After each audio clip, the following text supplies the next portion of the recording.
अध्याय 1 बचपन से बना सबरक नाम था जीनत। छोटे से गांव में पली भी 5 बहनों में सबसे बड़ी। अब्बू एक दर्जी थे, अम्मी हर वक्त दुआ करती, या अल्लाह मेरी बेटियां नेक हों, किसी का बोझ न बने, किसी के लिए रहमत बने। जीनत ने कम उम्र में ही समझ लिया था, जिंदगी आसान नहीं है, लेकिन शिकायत करना सबसे आसान है और छोड़ देना सबसे बड़ा गुनाह। वो बचपन से सबकी मदद करती, छोटी बहनों को पढ़ाती, माँ के साथ खाना बनाना सीखती और अब्बू की दुकान का हिसाब संभालती। अध्याय 2 निकाह और नई शुरुआत। जीनत की शादी हुई फैसल से, एक स्कूल टीचर। घर बहुत अमीर नहीं था, लेकिन उम्मीदें थीं, मोहब्बत की, इज्जत की और साथ की। शादी के बाद जीनत की जिंदगी बदली। अब वो एक नई जगह थी, नए रिश्तों के बीच। सास थोड़ी सख्त थी, नंदे अक्सर ताने देती, लेकिन जीनत ने कभी ऊंची आवाज नहीं की, बस एक बात दोहराती, मैं अल्लाह के वास्ते ये सब निभा रही हूँ, क्योंकि मेरा मकसद मोहब्बत कमाना है, मुकाबला नहीं। अध्याय 3 दुख, तंगी और सब्र का इम्तिहान। वक्त गुजरा, फैसल की नौकरी चली गई, घर का खर्च चलाना मुश्किल हो गया।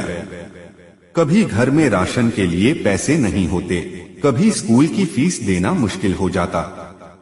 एक दिन फैसल बहुत टूट गया, बोला, जीनत लगता है मैंने तुम्हें सिर्फ तकलीफ दी। जीनत ने उसका हाथ पकड़कर कहा, तकलीफ तुम्हारे साथ भी है, तुम्हारे बगैर भी हो सकती थी, फर्क बस इतना है कि तुम्हारे साथ उम्मीद भी है। उसने अपने कपड़े सिलकर कुछ पैसे कमाने शुरू किए। बच्चों की पढ़ाई, घर का राशन, बुजुर्गों की दवा, सब में बराबरी से हाथ बंटाया। अध्याय 4 मोहब्बत की तालीम। जीनत ने कभी फैसल को छोटा महसूस नहीं कराया। वो कहती थी, बीवी अगर शौहर को उसकी नाकामियों से ज्यादा उसकी कोशिशों से पहचाने तो वो आदमी कभी हारता नहीं।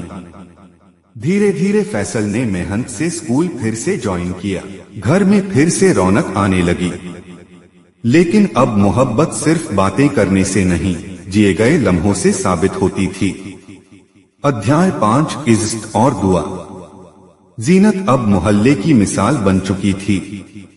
लोग अपनी बहुओं को समझाते, जीनत जैसी बनो जो घर बसाती है, नाम नहीं जताती। बच्चे उसकी आंखों में जन्नत देखते थे। फैसल के चेहरे पर नूर आता जब लोग कहते, तुम्हारी बीवी तो खुदा की नेमत है। और वो बस इतना कहता, अल्लाह ऐसी बीवी सबको दे।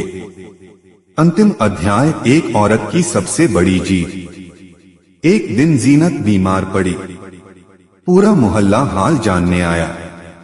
सास उसके पैरों के पास बैठी और कहा, बहू नहीं, बेटी बनकर जो आई थी, आज माँ बनकर जा रही है। जीनत की आंखों में आंसू थे, मगर होठों पर सिर्फ एक दुआ, या अल्लाह मेरी जैसी औरतें हर घर जाएं, जो घर तोड़े नहीं बनाए, जो जिद न करें लेकिन खुददारी कभी छोड़े नहीं, जो सब्र में ताकत और मोहब्बत में इबादत रखती हों।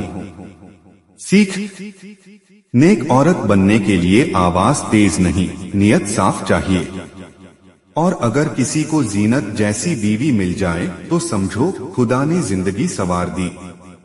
इसलिए हर माँ की दुआ, हर बेटे की चाह, हर घर की जरूरत बस यही